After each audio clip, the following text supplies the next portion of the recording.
Well, it is 0-0, but it's not raining. Laurie, what do you think of that half? It started very brightly, and then it went flat, and it finished brightly as well. I think we've got a lot to look forward to in the second half, but they tended to cancel each other out, didn't they? Yes, to an extent. Bobby? Well, I thought Norwich were a much more tidy side. The build-up from the back was very much more productive, and the players seemed to have that little bit more confidence on the ball, especially the front players. I felt that Norwich players up front have been more receptive to the ball, whereas I found that Wallace and Hodgson and Walker up front really took too much time, didn't have the confidence to control it. I thought that Norwich really were the better side in the first half.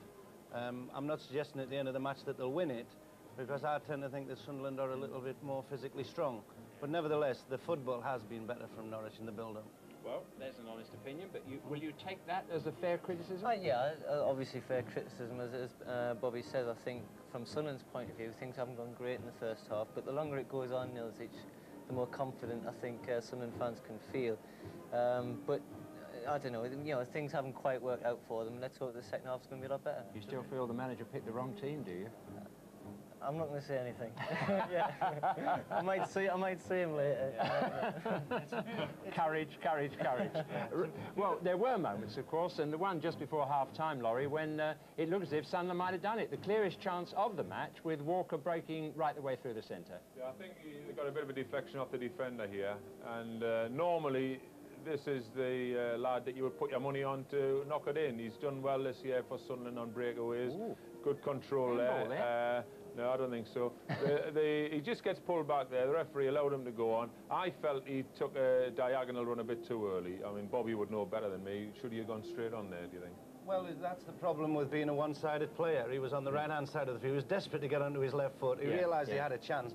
But because he had to cut across the player, you know, he cut about 2 yards out of his run. A lot of responsibility falls on him, because I think he scored, well, 18 goals or something. For the most, certainly, he's the most likely player to score for Sunderland. Yeah, the thing is that Ian Wallace doesn't look right. He doesn't look match fit. It's a tremendous gamble to put him on in for his first full game at the club at Wembley. But Len's obviously banking on his experience. He's played here before. He's scored goals, which I know it might cost in finals. But took him a long time, Bob, to get that free kick taken. Mr. Misley was making sure that there were the requisite 10 yards. But I bet you'd have liked to have had a pot at that one, wouldn't you, from that distance?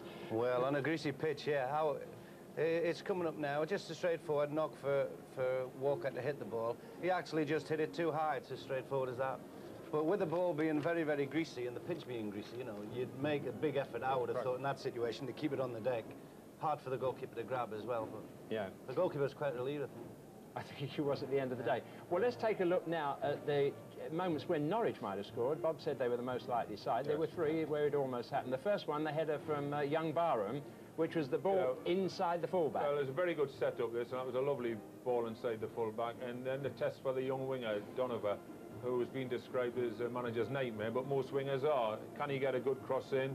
Will all the runners in the box are going in, hoping it comes in, and he obliged. A lovely ball curling away from the keeper. And if anything, the lad took a little bit too much time to get his header right, and could have possibly done better than that, because it was a beautiful centre, and I think that gave Donovan the confidence. Now, I can't understand why since then he's drifted to the other wing. Yeah.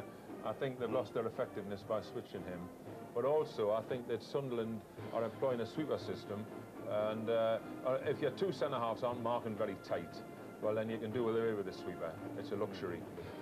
And as Bobby says, the Dean and Shannon have been getting a lot of good service and have been using it well, keeping it until they can get support.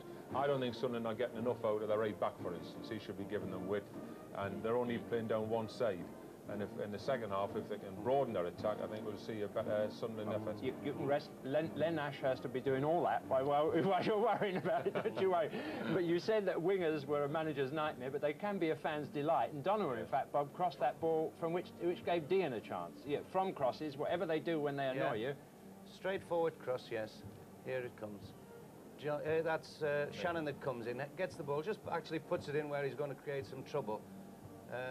Bit of a panic from the defender, and he didn't have much purchase, John D, and he really couldn't get any strength behind his header at all. There's a joke about an Irishman scoring from a penalty spot like that, 20 yards with his head, but never mind. Vic Keeble, actually, but you won't remember him. But if you notice, there was 6 Sunderland defenders in the box there when Dean headed that ball, and none of them were tight. And so if you're going to have that many there, you might as well have 3 tight and the other 3 getting up and causing Norwich a problem, really. If you can stand this, Steve, we're just going to take the last one where Mick Shannon did his beautiful dummy, which we all know wasn't. Yes. But we can have a look at it. Well, I'm not necessarily agreeing with you there. And Bobby, Martin, Peters and yourself all said Mick Shannon didn't mean this. Yeah, looking at it again. It's lovely when we can disagree, isn't it? It's such a shame to I'd agree. like to give Mick a little bit more credit than that. I think you just give it half a touch, a little Charlie Chaplin effort there with his foot like that to help it in. Bobby made a point before, Mick just helped sit back into the dangerous areas. Yeah. Whether he meant that or not, it caused a lot of excitement. And because he didn't know what he was doing, they didn't. Well, there you are, there you are. But we've been quite complimentary about the Norwich team, and I wonder if it's time now to go down and have a word with Martin Peters. 5.5 years there. Would you like to be there for a few moments later on this afternoon? Well, let me just first of all tell you about Mark Barham. I had a quick word with him as he went off, and he said he's got a kick on the shin, he should be all right. Chrissy Wood's the same. Martin, your impressions? Well, I thought that Norwich played pretty well the first half. They put out Sunderland under quite a bit of pressure. Steve Bruce came from the back quite often and had put 1 or 2 good shots and caused Sunderland quite a bit of trouble coming forward from the back. The only thing I've got a little bit of worry about is that Norwich have played quite well and had quite a bit around the ball, around the goal, but haven't stuck one away. And sometimes it goes like that, and obviously Clive Walker could have gone on and made it 1-0 for Sunderland. So if you're in that Norwich dressing room now, Ken Brown, what are you going to be saying to them at this time? Well, I think he's got to be reasonably pleased with the situation. Sunderland have given plenty of room to play. I think Len Ashurst will want to tighten down quite a bit now. But Ken will be reasonably happy, but he will obviously like a goal, you know, sooner or later. All right, Martin, thanks very much for the moment.